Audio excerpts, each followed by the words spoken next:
वर्षों से मिली असफलताओं के कारण मेरा जीवन दिशाहीन सा हो गया है। जो भी लेता हूँ गलत ही हो जाता है। इससे आत्मविश्वास डगमगा सा गया, भय, दुख, अनिद्रा बढ़ गई है। देखो, जब तक हमारे पूर्व पाप नष्ट नहीं होंगे तो हम कोई भी सफलता का कार्य करेंगे तो हमें असफलता में गिरा देंगे।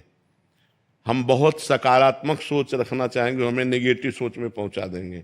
यह है पाप का परिणाम। और पाप को नष्ट किए बिना हम सुखी नहीं हो सकते। इसलिए पाप नष्ट करने के लिए और भी उपाय हैं, जैसे तीर्थ याटन है, गंगा स्नान है, और भी है। लेकिन सही सटीक पाप की जड़ का नाश कर दे नाम है। नाम संकीर्तनम यस्य सर्व पाप प्रणाशनम। आधा घंटा नाम कीर्तन करो जोर जोर से, और चलते फिरते नाम जप करो, देखो सब पॉजिटिव हो जाएगा। आधा घंटा कोई नाम कीर्तन करो, जो नाम प्रिय हो आपको, हरे कृष्ण श्री राम जय जय, जो भी राधा राधा राधा, खूब जोर जोर से भगवान नाम कीर्तन करो और चलते फिरते नाम जप करो। फिर देख लो आप उसका परिणाम, फिर आप खुद अनुभव करें। लेकिन लंबे समय तक 2-4 दिन किया और फिर पाप कर लिया, फिर 2-4 दिन किया पाप किया, वो बात नहीं है। पाप आचरण रोक करके लंबे समय तक करो तो तुम्हारे पाप नष्ट हो जाएंगे, सफलता हाथ लग जाएगी। सबको सफलता क्यों नहीं प्राप्त होती, सबको सुख प्राप्त क्यों नहीं होता, लेकिन सब लोग सुख के लिए ही कार्य करते और दुख क्यों प्राप्त होता है? उसका कारण पाप है। हम पाप कर्म वर्तमान में भी करते हैं और जो भूत में पाप कर्म किए हैं वो परिणाम में आ रहे हैं, इसलिए हम असफल हो रहे हैं, दुखी हो रहे हैं, चिंतित हो रहे हैं। नाम जप करो, बहुत आनंद प्राप्त होगा, बहुत आनंद। हम कह रहे हैं लोक परलोक के सब सुख आपको प्राप्त हो जाएंगे। आप डट के नाम जप तो करो।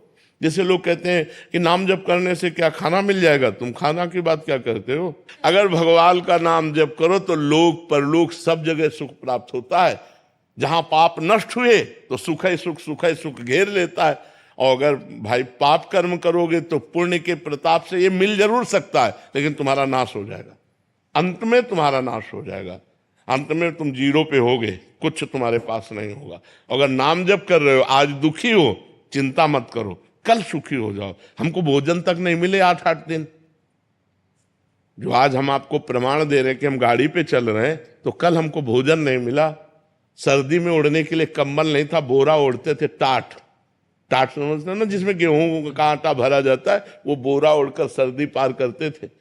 और आज हम तो आपको क्या बताएं, जब आप समझ लो यही है तो क्या व्यवस्था नहीं होगी? हर व्यवस्था है, राजा बाबू की तरह भगवान रख रहे हैं।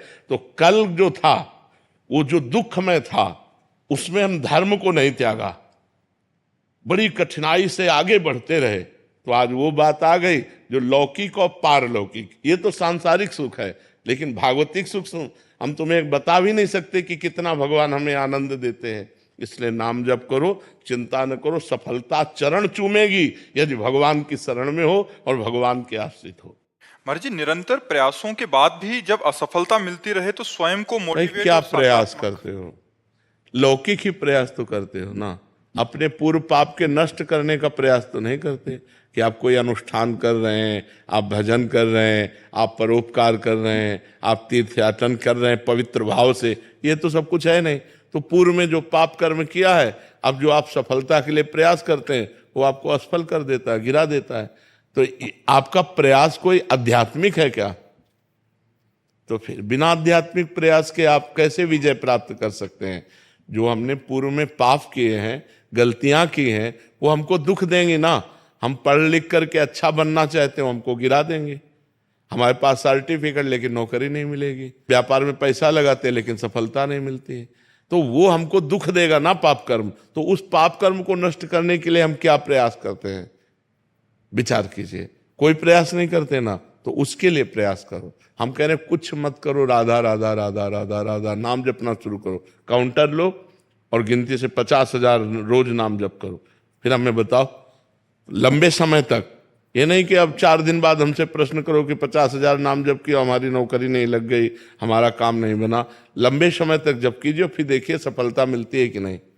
कुछ जने बिना प्रयास के भी महाराज जी, क्या उनका पूर्व का प्रारब्ध? पूर्व का पुण्य, पूर्व का पुण्य है कि उनका प्रयास कोई ज्यादा प्रशंसनीय नहीं है, पर वो सफलता प्रशंसनीय प्राप्त कर रहे हैं, ये पूर्व का पुण्य है। ऐसा भी देखा जाता है कि वो बिना उसमें योग्यता भी नहीं है, फिर भी बिल्कुल, हाँ, योग्यता भी नहीं, प्रयास भी नहीं, सफलता अधिक है, ये पूर्व का पुण्य उनका काम कर रहा है। योग्यता है, प्रयास भी है, लेकिन सफलता नहीं, ये पूर्व का पाप उसको गिरा रहा है।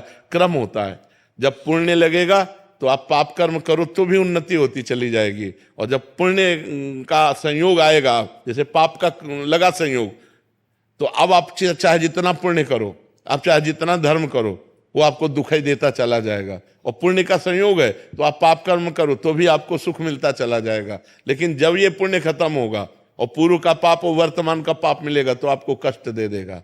और जब उनका पाप नष्ट हो जाएगा और तो ये पुण्य और वो पुण्य पीछे का जब मिलेगा तो उनकी उन्नति हो जाएगी। ये एक क्रम है ईश्वरीय, जो ईश्वरी भागवती है जो क्रम है वो ये है। तो इसलिए नाम जप करो और अपने पापों को भस्म करके आगे बढ़ो, नाम जप करो, ठीक है। प्रतिकूलताओं और हतोत्साहित जब हो जाता हूँ, ऐसी स्थिति आती है, तो ऐसे समय में अपने को खुद को कैसे फोकस रखूं और प्रोत्साहित रखूं कि मतलब आगे का मार्ग प्रशस्त हो। जब हम भगवान से चित्त जोड़ देते हैं तो इस प्रश्न का उत्तर अपने आप मिल जाता है, ऐसा बल मिल जाता है कि हम उनको सह सकते हैं।